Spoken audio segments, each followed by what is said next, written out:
everybody. We're now going to go for a ride in our 1969 Chevy Camaro. 502 big block, 5-speed. Pretty mean little car.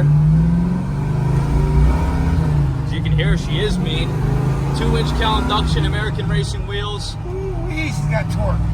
A lot of torque. Very clean underneath, very clean on the inside as well as the outside. No defects really. Nice wooden wheel. Tach and all our gauges work. In fact, it has the tach and the gas gauge in the middle. Aftermarket retro sound radio. Factory AC. And the best part is it's fuel injected, so you'll never have to worry about a carburetor. And a very well performer. Yeah, she's got a lot of power. A lot of power. But anyway, we're going to get her turned around before we get pulled over. Get her on the lift. Let you guys take a look at underneath. We'll see you there.